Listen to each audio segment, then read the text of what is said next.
greennews.com/donate to help us. I'm Brad Friedman. And I'm Desi Doyen. And this has been your Green News Report. You're as cold as ice. You're willing to sacrifice our love. Please help Progressive Voices support the Green News Report by stopping by bradblog.com/donate. The Leslie Marshall Show, the only true democracy in talk radio. Of, for, and by you, the people. Live nationwide and streaming live at lesliemarshallshow.com. Call in with your thoughts at 888-6-LESLIE.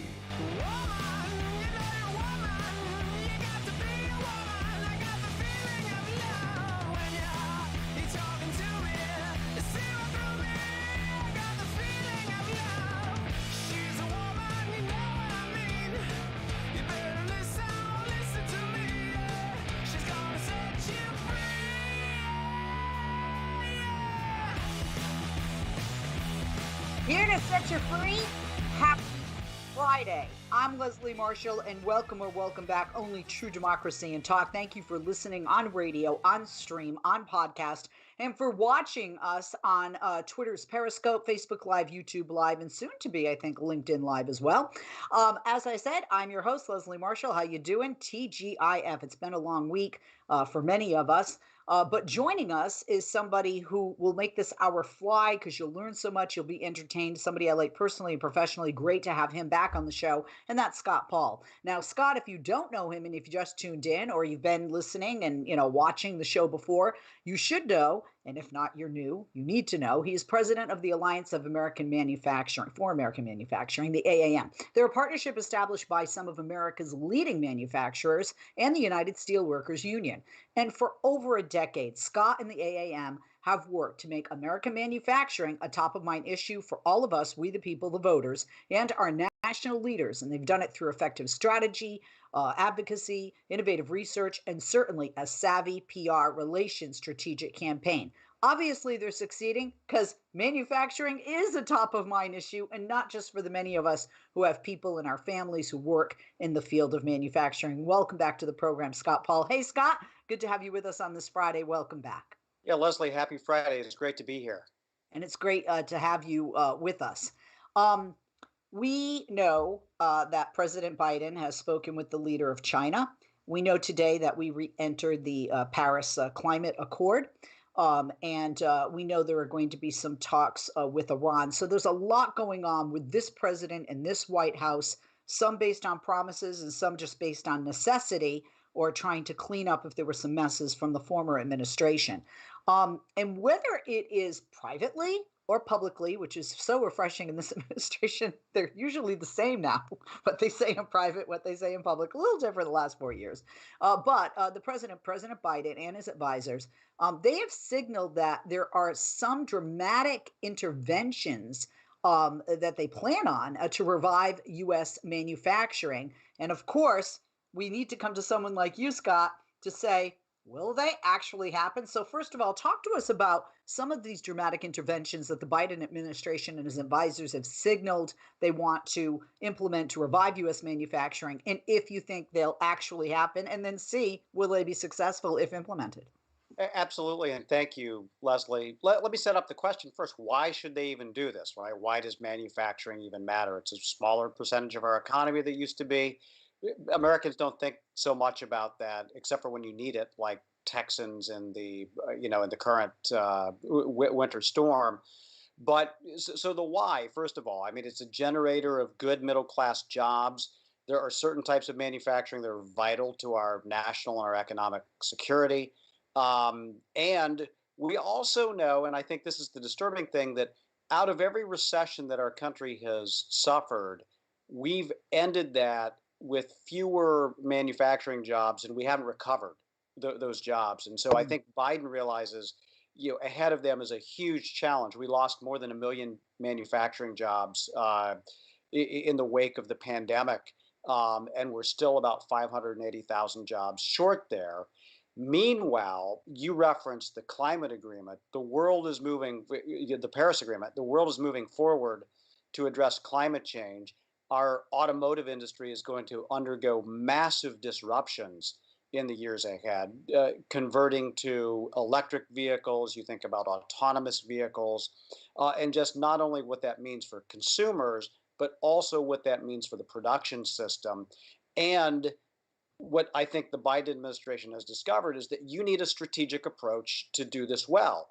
If you simply let like the invisible hand of the market dictate it, it's going to mean we're going to get a lot of cheap products from China, and that we'll be simply trading kind of foreign oil for made in China solar panels or made in China automobiles, which may not be such a great trade-off for American jobs. And so I think that Biden and his team understand that we have to have a strategy to do this, and there's a couple parts of that strategy. First is you need massive investments. They propose those in infrastructure, in innovation, in made in America purchases, in an all-electric American-made government vehicle fleet, and in clean technology.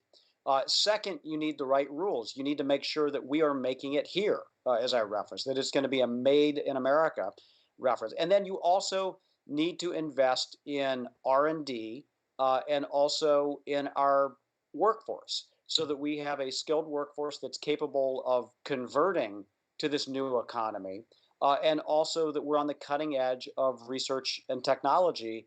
And for instance, it's gone under the radar a bit, but there are a lot of automotive plants that have shut down or stopped because of a shortage of semiconductors. And semiconductors are key. You don't think of them as being vital to automobiles, but then you turn on your automobile and you see the dashboard light up and you're like, oh my gosh, it's like a computer. You need lots of semiconductors to run automobiles these days, and we simply don't make enough of them. That shifted offshore. So Biden and his team know we need purpose, we need intent, we need investment, we need the right rules, and then we can regrow manufacturing, and not in some nostalgic way that Donald Trump suggested, like going back to the past, like there'd suddenly be a rebirth. And I know this because you spent a lot of time in Buffalo, and I'm from the Midwest. It's not going to be like that back in the 1950s or 60s, but there can be a new American manufacturing that can be very clean, that can be cutting edge, and that can employ thousands and thousands of workers alongside those robots and all that automation, making really cool stuff that we're all going to depend on over the coming decades. And you know what? Not just cold weather, but I lived in Buffalo. I'm from Boston. I've lived in Chicago. And I also spent a couple of months living in Cleveland, Ohio. It was just a temporary gig where I was basically the stopgap to the non-compete in that town for the talk radio host, going from one station to the competitor station. I was in between jobs, so it was great extra money, great people, great city. But I've seen firsthand, living very temporarily and more permanently in two cities, what happens when you turn your back on manufacturing. We saw what happened if you add Pittsburgh to that, specifically with steel. Speaking of steel, it's interesting that you mentioned automobiles. And the reason I say that is when people are trying to look at an economic roadmap to this presidency, the Biden presidency, there are some hints. There was something that was written in 2018. It was titled Taking the High Road, Strategies for a Fair EV Future. And it was written by the United Automobile Workers Union, a 40-page research paper. It wasn't propaganda, it wasn't pushing for what they want. It was actual research showing, if A, then B, if we do this. And their argument was that even in the face of foreign competition, that our automobile industry here in the United States could continue to provide well-paying manufacturing jobs, but only if the government invested huge sums of money into electric vehicles. Now, we as humans don't like change, right? It makes us uncomfortable. But this is the future. I mean, so let's speak to that. Are we far behind the world with regard to electric vehicles? And, we wouldn't just have, people always think we're going to have job loss if we make this change, right? And I know Germany is fighting it, right? Because their cars, BMW and the others, they're very reliant on gas, right? So gasoline. So in the United States, with making that change, talk to us about how it's a job creator rather than a job destroyer, and how we stand in terms of electric vehicles and moving forward compared to the rest of the world. So Leslie, we're behind in both supply and demand. Norway, as the Will Ferrell Super Bowl ad for General Motors pointed out, 70% of Norway's automobiles on the road are electric, which is really remarkable to think about it. We have just 1 or 2% here. And when it comes to production, we make a very small percentage of the types of batteries that go into electric vehicles. 70% of the world's production of those types of batteries occurs in China. And so we're playing catch up, and there are massive subsidies that the Chinese government, that other governments are giving forward to this. So when people say, oh, it's the government invading in the country, it's like, look, we can pretend like we're reading from an economics textbook, and we can look out in the real world and see what else is going on. And I think we should look at the real world and say, we need to invest because it will mean a brighter future for auto workers and for everybody in the automotive supply chain. And that includes, today, communities like you mentioned, like Cleveland and Buffalo and my home state of Indiana. It also means Texas and Alabama and lots of other states as well. There's a lot of communities that depend on these jobs. Yeah, and speaking of Indiana, I used to pass through Gary, Indiana, another example of what can happen when you pull manufacturing out and ship jobs overseas. Gary, Indiana is a perfect example of that. And then what happens to the community? You get high up there on the murder capital list, sadly, right? We're going to take a break. We're going to be back with Scott Paul, president of the AAM, after this.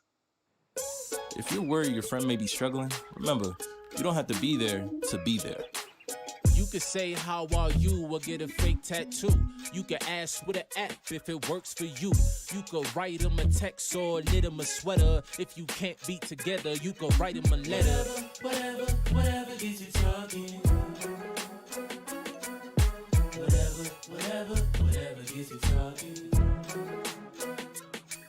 You could chat on the game, kick off your flip-flops. You could ask on your couch while you binge watch. However you do it, you gotta ask a friend. And if they don't share, you can ask again. Whatever gets you talking. Whatever gets you talking. Reach out to a friend about their mental health. Learn how you can help at seizetheawkward.org. Brought to you by the Ad Council, American Foundation for Suicide Prevention, and the JED Foundation. I was in the middle of the Atlantic Ocean when it happened. There was a sudden jolt, and our submarine crashed on the seafloor. We were in total darkness. That's Dr. Dejana Figueroa, a marine biologist and STEM teacher, talking about a deep sea dive she'll never forget. It's funny, when I was a kid, I was afraid of the ocean, and there I was, 2 miles below the surface. But as a scientist, you prepare for that. Using our training and a little creativity, we fixed the sub and finished our experiments. The dive was just too important. Every dive gives us glimpses at things few people ever get to see. Glowing creatures, fiery undersea volcanoes. When we got back to the surface, I kissed the ground and called my mom, of course. But you know what? I wouldn't trade that dive for anything. Dr. Figueroa uses her passion for STEM to discover new things and make the world a better place. She can STEM, so can you. Check out She Can STEM for more stories and inspiration. A message from the Ad Council. I'm Rick Smith, and this is Labor History in 2. On this day in labor history, the year was 1910. That was the day streetcar workers in Philadelphia walked off the job just as garment workers were ending their victorious strike. The walkout soon turned into a general strike. The Amalgamated Association of Street and Electrical Railway Employees Local 477 had been trying to negotiate fewer hours, higher wages, and union recognition for almost a year. Philadelphia Rapid Transit broke off negotiations in mid-February, fired 173 union members, and imported scab replacements from New York City. The Amalgamated Association of Street and Electric Railway Employees called workers out. Strikers pulled apart buildings under construction and used the materials to block tracks and build strike shelters. Many trolley cars were badly damaged when the Philadelphia Rapid Transit attempted to resume service. Scab drivers fared as badly as the trains they attempted to run. The mayor called for citizens to serve police duty after strikers loaded dynamite onto tracks in Germantown. The union offered up its members to preserve order, but the mayor refused. Then, the Philadelphia Rapid Transit brought in an additional 600 scabs and National Guardsmen to protect them. Area workers were infuriated at this latest move, as were small businesses and religious groups. On March 5th, the Central Federated Union called a general strike. More than 75,000 workers stayed off the job to protest anti-worker assaults. Though the general strike was called off at the end of March, transit workers stayed out until April 19th. They won wage increases, rehiring of strikers, and mediation for the initial 173 fired workers. They could not secure exclusive union recognition, but the strike solidified solidarity among area workers and demonstrated the capacity of labor to organize work actions across industrial lines. If you missed Leslie on TV this week, catch up at lesliemarshallshow.com.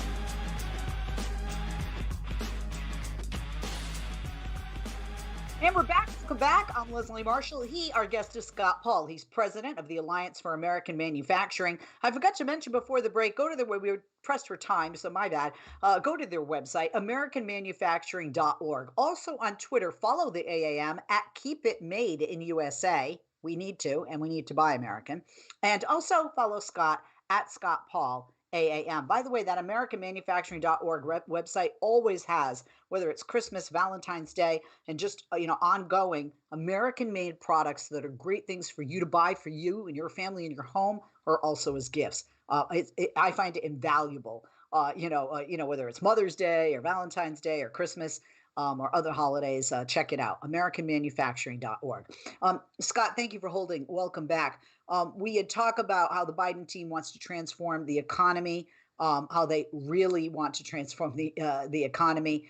And, if you have anything left to say on that before we move to the next topic, because once again, infrastructure is something that has bipartisan support and agreement for needing badly to be repaired, needing badly to have more products made in America, badly needing Americans to buy more things made here and need to have more options of more things made here. If we're talking about automobiles, for example, but at the same time, always seems to be that cog that's stuck in the wheel, whether it's an Obama administration or a Trump administration. Do you think we're going to see that same, cog in the wheel in the Biden administration? Yeah, I'm cautiously optimistic at this point. And I will say that for a couple of reasons. I mean, we were talking before the break about why this is important from a national economic perspective. I think the administration understands the geopolitical importance of this as well. And, Trump had his siren songs directed at the working class, and a lot of them were built on resentment and lies and fear of the other. But there was a chord struck because a lot of these communities rightfully felt like they had been left behind by both parties. Okay, and so I think that's another piece that I think Biden has learned from and understands and doesn't want to cede that ground again. So I look for very, very working class centric policies coming from the administration, which tease up this conversation about infrastructure and these other investments. And I'm much more optimistic about progress on rebuilding America, like our everything from our power grid, which has been under examination for the past week, to our roads and our bridges, our dams, our ports, our broadband, which I think we've all suffered deficiencies in that over the last year as more and more people have been learning and working remotely. Just what kind of an upgrade we need as a country. And unfortunately, all of this costs money. It really does. And these are resources that will have return for all of us for a generation to come and will create jobs in this country. And I'm optimistic about infrastructure in particular because, there are no red or blue bridges or Democratic or Republican roads. Everybody drives on them. Everybody crosses them.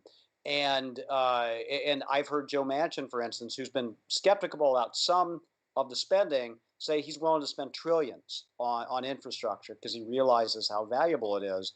It's also one of those issues, Leslie, where the interests in Washington tend to align, where you have, Biden was talking to labor leaders at the White House just this week, Chamber of Commerce also supports a big infrastructure spending package, and so I'm hopeful that even you can even get 60 Senate votes for a big infrastructure package as we look ahead. The needs are evident if you just look around us, and it's always been, how do you pay for it? I think that's less of a concern now because borrowing costs are low. And I think economists have kind of settled on and are more comfortable with deficit spending, particularly if there's going to be a return in the future. And there certainly will be once you establish better schools, better broadband, better roads, better electrical grid, all of that. And so the only thing that was stopping us before was this fear about borrowing and then having the political will from the White House. And Donald Trump would have these infamous infrastructure weeks where they would step on the message before they even got started, and nothing ever happened. And so I'm much more optimistic that with this White House, with the Senate, with the House, and even among many Republicans, that there will be a will and a way to do it this time. Awesome. You had talked about money. So let's talk about money. Infrastructure is going to cost a lot of money. And obviously, any administration talks about money and what they're going to do and how things are going to be spent. There is a fight for $15 an hour that has been going on prior to Joe Biden being elected. And even though it took a few weeks, he did get on the phone with his Chinese counterpart. They had a 2-hour conversation.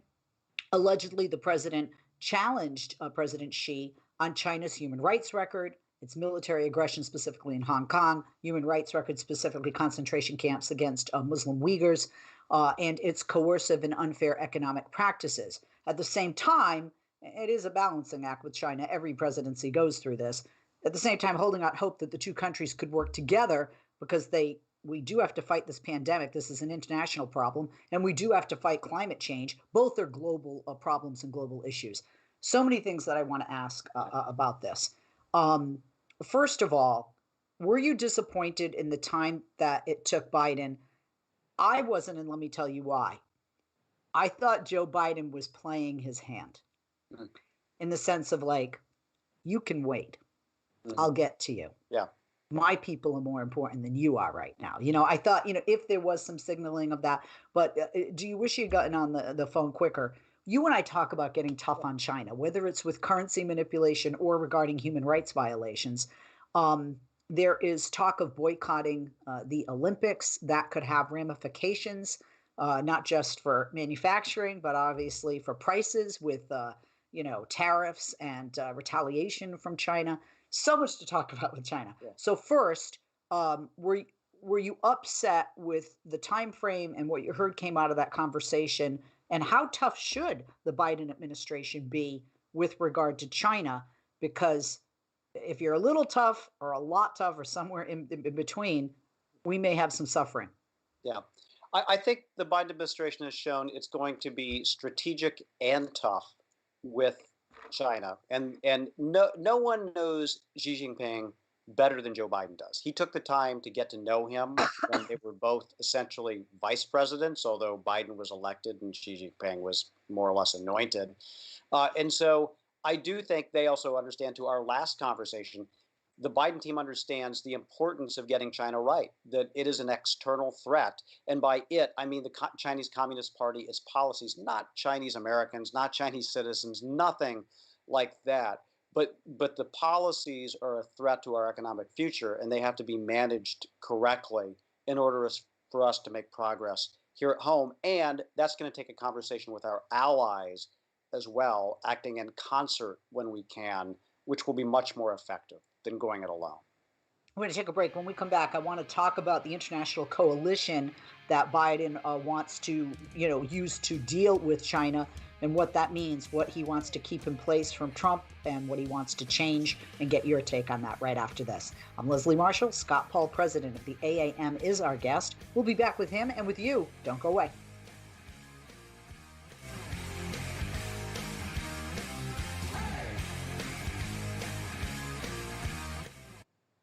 Hey, Dad, how do airplanes fly? What's in this box? Can I touch this? Where does sand come from? Is this tree good for climbing? What happens if I mix these two things together?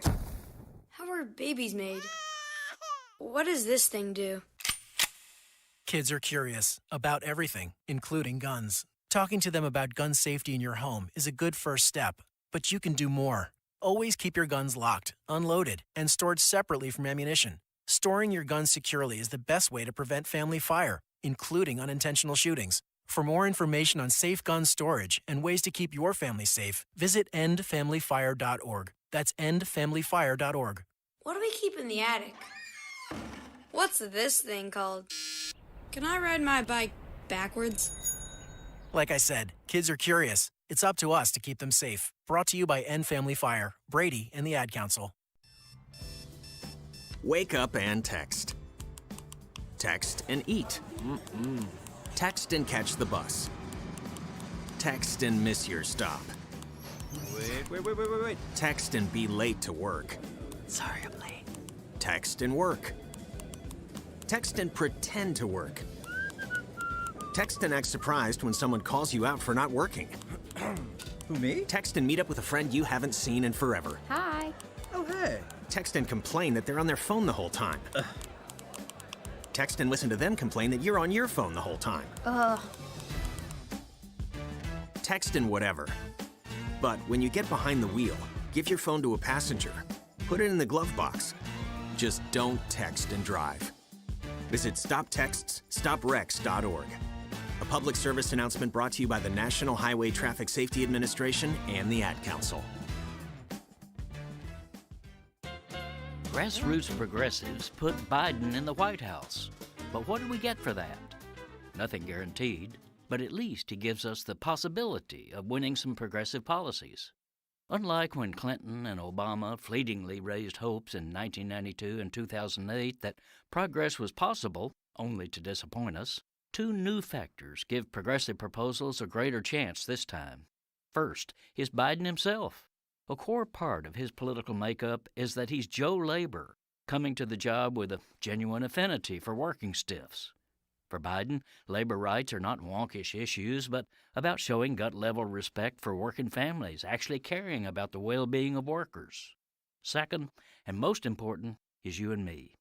This is not 92 or 08, when our incoming president simply said thank you and goodbye to grassroots backers, then handed the government's economic keys to Wall Street bankers and corporate lobbyists. We won't allow Biden to do that, and he knows it. Today, there's an organized, battle-tested left on alert in practically every congressional district.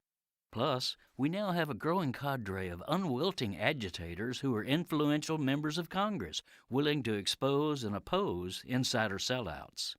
This time, progressive forces are not about to be shushed or shooed away by the Democratic Party's go-slow establishment. We're akin to the insistent forces of fundamental change who asserted themselves after Roosevelt won. FDR had not run as a New Dealer, but as a centrist Democrat promising little more than to rid the White House of the clueless Herbert Hoover. But the moment he was elected, grassroots movements were in his face. They created the historic New Deal reform agenda and then made Roosevelt spend political capital to pass it. This is Jim Hightower saying, like the New Dealers, we should push hard and fast for the big change America needs. Life, liberty, and the pursuit of truth. The Leslie Marshall Show.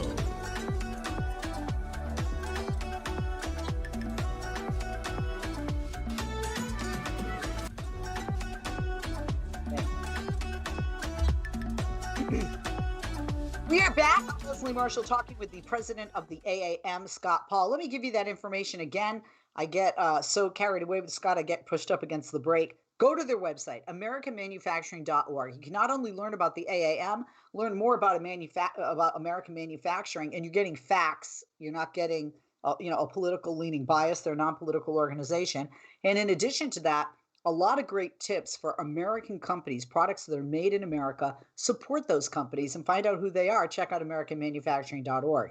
On Twitter, follow them at Keep It Made in USA and follow Scott at Scott Paul, AAM. Scott, thank you for holding. Welcome back. Before the break, we were talking about the president, although it took a few weeks, speaking on the phone with President Xi Jinping from China. And, you know, so much to talk about, like I said. Before the break, I said I was going to ask you about Biden trying to build an international coalition to deal with China. What he says, or what the administration is saying, is that he wants to keep the Trump-era tariffs in place until there's an internal review that is, you know, conducted and completed.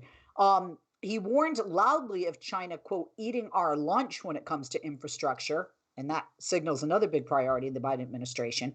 And he also launched a Pentagon task force on China, and the Indo-Pacific division of the National Security Council is the biggest and stocked with China hawks. The entire NSC will be working on China in some capacity. So this international coalition to deal with China, thumbs up, thumbs down, in your area of manufacturing, which is a big piece of this. What do you think of his plan? It's a good question, and we'll see as it's implemented. I think it is the right approach to work with our allies when we can on China, because I think that we're stronger when we work together. And as you point out, a lot of these challenges, you need a global solution. Climate, you need a global solution, for example.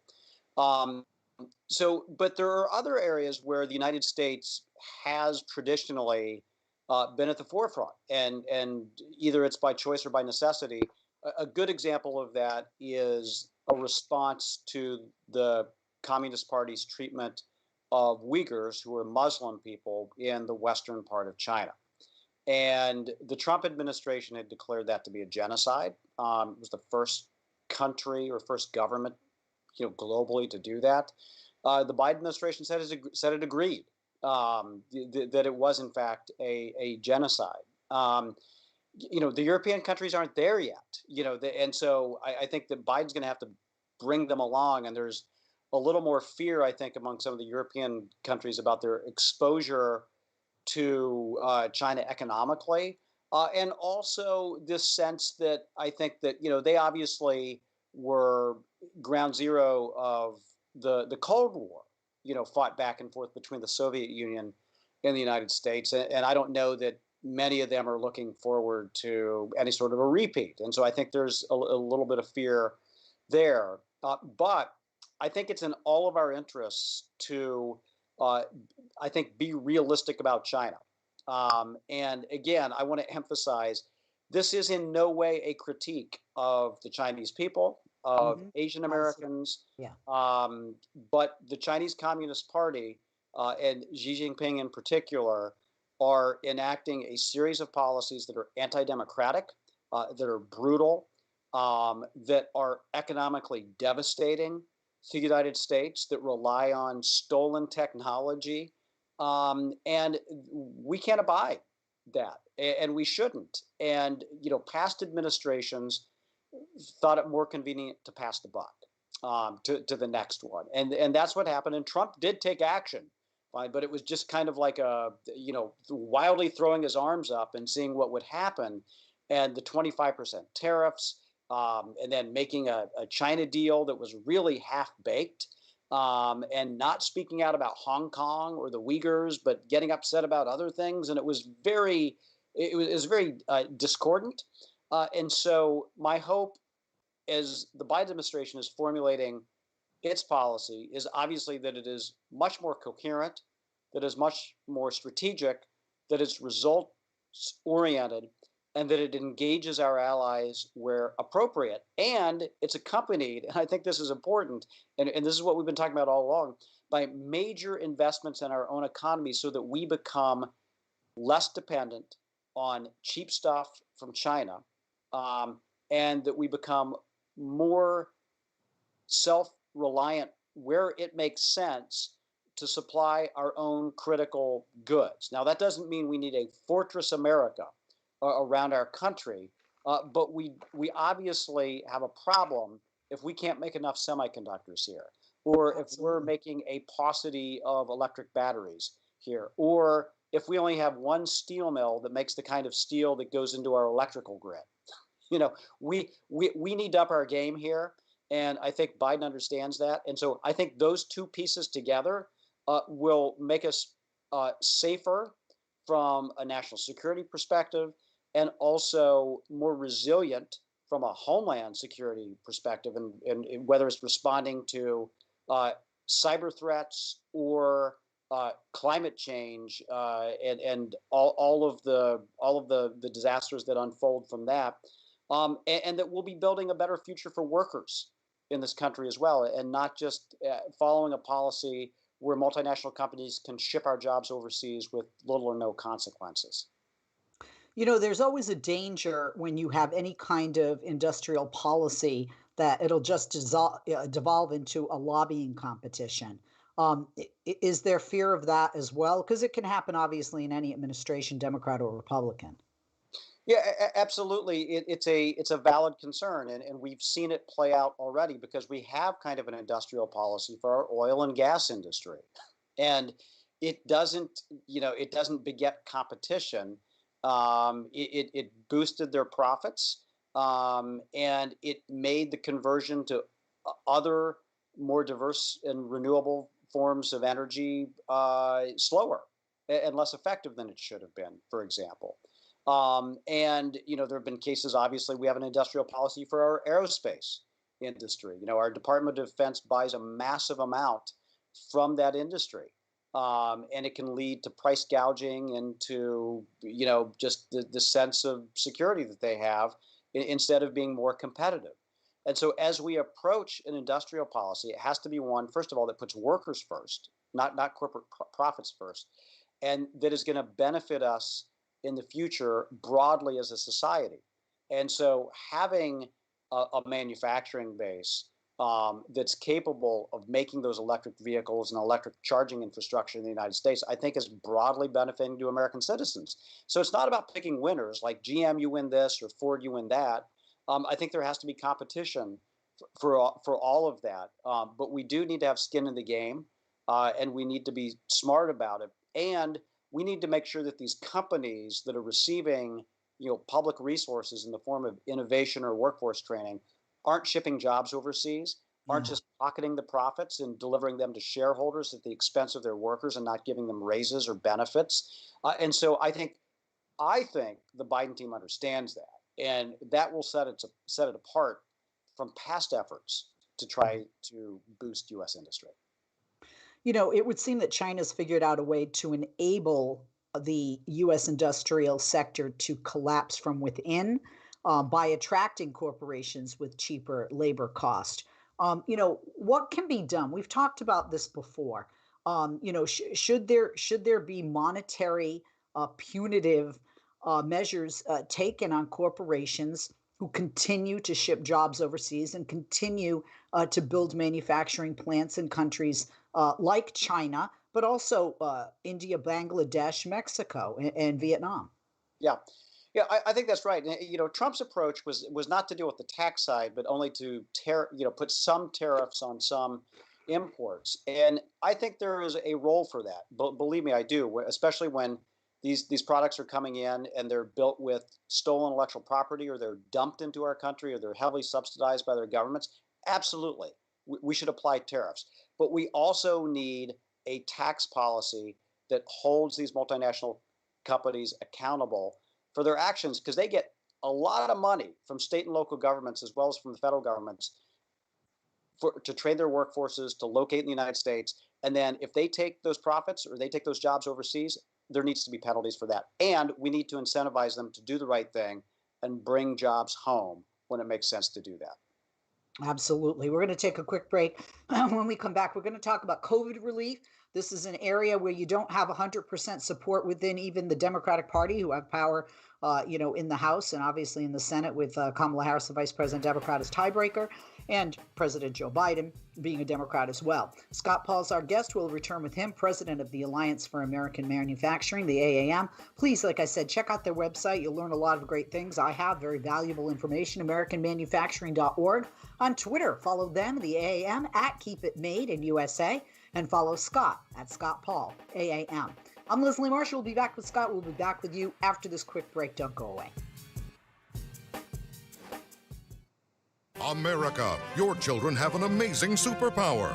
They can help save lives by not having play dates. That's right. By replacing get-togethers with virtual play dates and video chats, they can help slow the evil spread of germs. And if your superheroes do go outside, make sure they continue their superhero wing by staying 6 feet away from others to protect everyone in America land.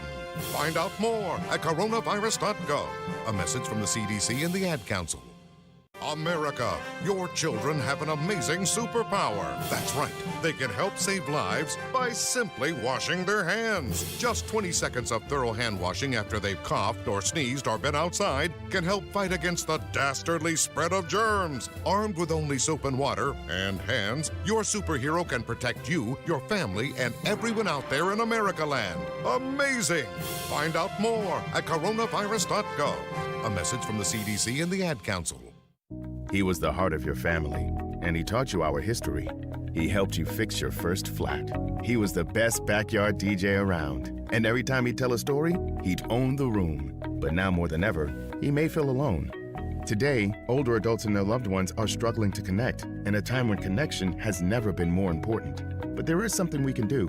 Embrace our older loved ones through StoryCorps Connect. With StoryCorps Connect, you can honor seniors remotely with an interview about their life.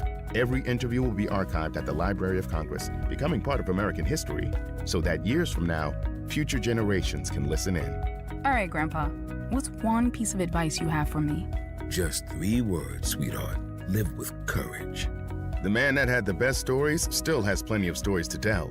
So connect virtually and share the conversation of a lifetime at StoryCorpsConnect.org/AARP. Connect, honor, share. StoryCorps Connect. A message from AARP, StoryCorps, and the Ad Council. Welcome to Code WACK, your podcast on America's broken healthcare system and how Medicare for All could help. I'm your host, Brenda Gazar. How did Hugo Morales, co-founder and executive director of Radio Bilingue, become such an impassioned champion for farm workers' rights in California's Central Valley and beyond? What life experiences shaped him into the influencer that he is today? We recently had the honor of asking him ourselves. So what was life like for you as a boy in the U.S.? We settled in a farm labor camp with my father, and so we grew up with no health insurance, no minimum wage, no sanitation regulations or enforcement, no inspection of the sanitary facilities there. At the same time, during the summer was prune season. There was a 100-acre prune farm. That's when the migrants would come and help pick the crops, and got to see, literally the hundreds of cars of migrants come through, and with no job, literally with cars full of children, and the children, of course, would work. Got to see how parents are deprived of having a decent salary, so they can afford to keep health insurance or properly take care of the children or properly provide nutritious food, and lack of information about nutrition and the rights and so on. So I ended up actually at a tuberculosis hospital from that experience. Tuberculosis follows poverty and all that. So I ended up locked up for a year in isolation when I was 12 years old. So I have a history in terms of access to healthcare. And of course, I had a contagious disease. I was pulled out of school when I was a 7th grader out of Healdsburg Junior High and put in isolation. Get the full Code WACK story on ProgressiveVoices.com and on the PV app. Catch all our episodes by subscribing to Code WACK wherever you find your podcasts. This podcast is powered by Heal California, a nonprofit that uplifts the voices of those fighting for healthcare reform around the country. Until next time, stay healthy. Follow Leslie on Twitter. Just go to www.twitter.com/Leslie Marshall, and we'll be sure to share your tweets.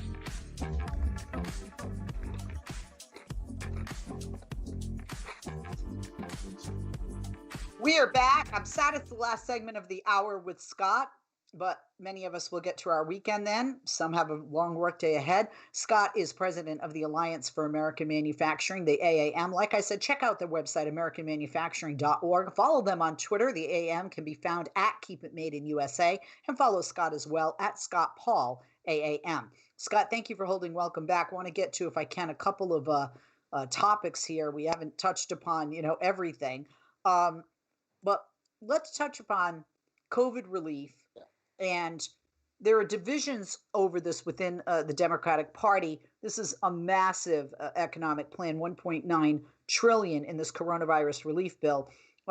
Talk to me about this with regard to manufacturing, and also with regard to the $15 minimum wage, because that's something I touched upon, but we didn't really get to talk about earlier.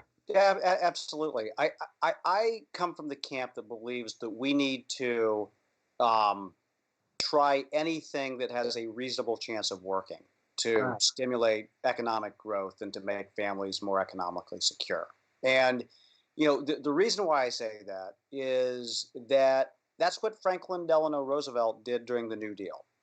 He wasn't a particularly economically progressive guy going in to this, but he basically said, any idea, I'm willing to try to get us out of this mess. And so I really do think that that's kind of the spirit that we need to adopt here. And it's time to go big. And we're still in very much the relief phase of all of this. There are millions of Americans who are suffering either because they've lost their job or because of their circumstances at home, or there are many other factors here.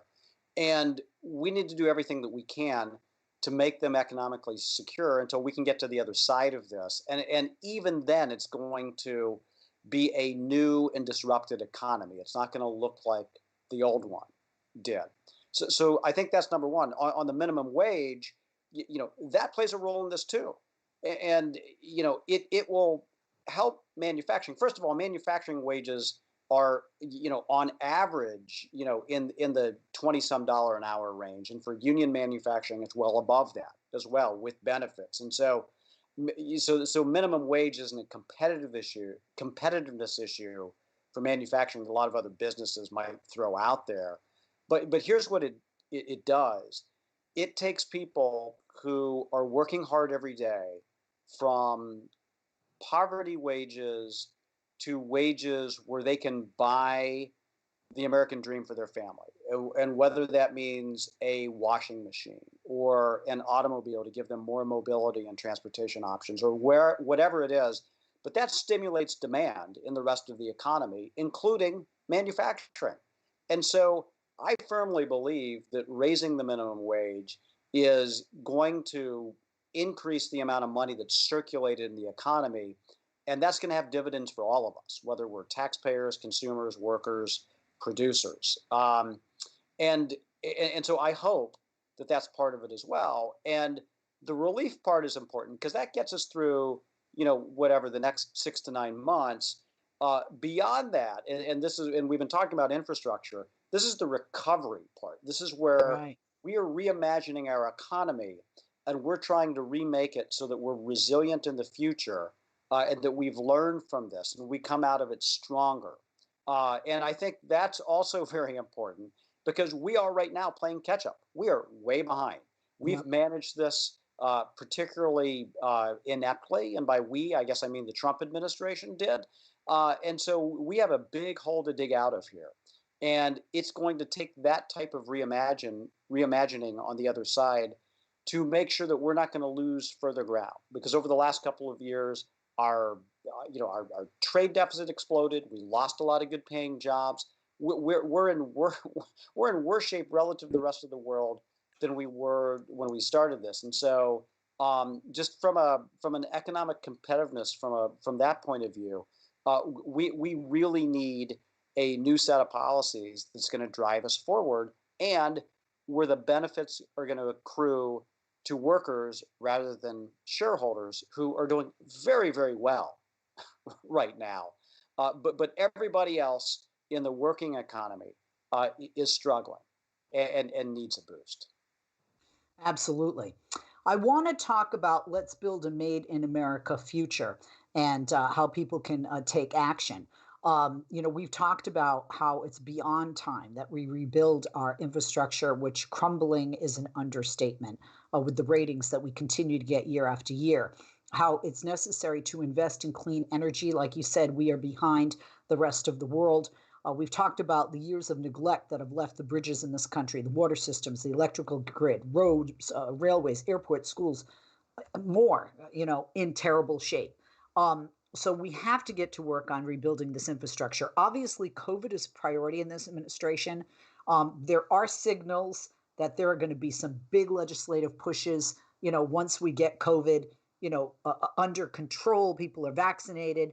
I don't think it'll ever fully be gone, but at least in our rearview mirror, that infrastructure will be a big chunk of the next legislation and economic package that the Biden administration puts forth. This is very important, the manufacturing sector, because infrastructure could be a huge job creator, and it could be a win politically, both for Democrats and Republicans. It sure could be. It's the right thing to do. I think we've laid the case out here over our conversation as to why it makes sense. And now Congress needs to make it a priority, and the White House needs to make it a priority. I like what I've heard so far from Secretary Pete Buttigieg and from the White House and from some of the leaders of Congress. But we know that this can stall. We know that it can lose momentum, and that it's not nearly as appealing to the national media, who likes these fights, whether they're about immigration or other things. But we want the Congress, we want the White House to stay on task, and so we've launched a campaign to make sure that our elected officials know that this is important to voters all across the country. Yeah, I want to talk about that because there's bipartisan support for Buy America, as there should be, right? And this bipartisan support isn't just among Americans, the voters, but among the politicians on Capitol Hill. It's overwhelmingly popular with the voters, their constituents, and it transcends political, ideology and affiliation. Whether somebody's a Democrat, a Republican, a Trumper, or a independent. So now is the time to get this job done, right? So how do individuals out there tell the president or their elected official, a member of Congress that represents their state, how does the person watching us and listening apply strong Buy America preferences? Because obviously if we do that and have those preferences added to any infrastructure and clean energy investment package, it's a beyond a win-win. So speak to that and speak to what folks can do with the campaign the AAM has launched. Absolutely. It's important that our legislators at the White House hear from you, hear from the American people about why this issue is so important and how it will build a better future for ourselves in terms of jobs, in terms of our response to the climate crisis as well. And make us more resilient in the face of disasters that we've seen, like in Texas with the winter storm. And so, look, people can pick up the phone and call their member of Congress directly, or on our website, we have a campaign that we're launching. You can go to AmericanManufacturing.org, and it'll take you right there so that you can be in touch directly with your legislators and with the White House, and let them know how you feel about this and why it's important to you and your community. And the AAM, by the way, folks, just needs a few pieces of information to connect you with the White House and to connect you with your members of Congress. You can get involved by visiting AmericanManufacturing.org. Now, I've mentioned that website throughout the show, but this is something that isn't just looking at a shopping list or finding out more about manufacturing in the AAM. This is how you truly can get involved. Now, you might say, well, I vote. But you know what? Voting isn't always enough. You gotta go further and really let your voices be known with regard to specific legislation or programs. There is support, widespread support for Buy America on Capitol Hill. It's overwhelmingly popular with almost everybody watching us and listening to us. And how do we get the job done? We need to apply strong Buy America preferences to any infrastructure and clean energy investment package. You want to get that word out to your elected officials. You want to get that word out to the president. So like I said, AAM just needs a few pieces of information. They can connect you with the White House and your members of Congress. And all you have to do to get involved is visit AmericanManufacturing.org. And this is what you do. Go to AmericanManufacturing.org, click on the Take Action link, and it will that's right there on the homepage. Very simple. 1-2 punch. Go to AmericanManufacturing.org, go to the Take Action link right there on the homepage, and AAM can connect you to the White House, connect you to your congressional leaders, your elected officials. Scott, thank you. I'm going to do this right after the show ends, which is in a few seconds, and I hope everybody else will follow suit. Thank you, Great job as Leslie. always. Thank you for being with us today. Scott Paul, president of the AAM. Once again, AmericanManufacturing.org, and click on that Take Action link on the homepage. Do it. Do it now. It's easy. I'm going to do it right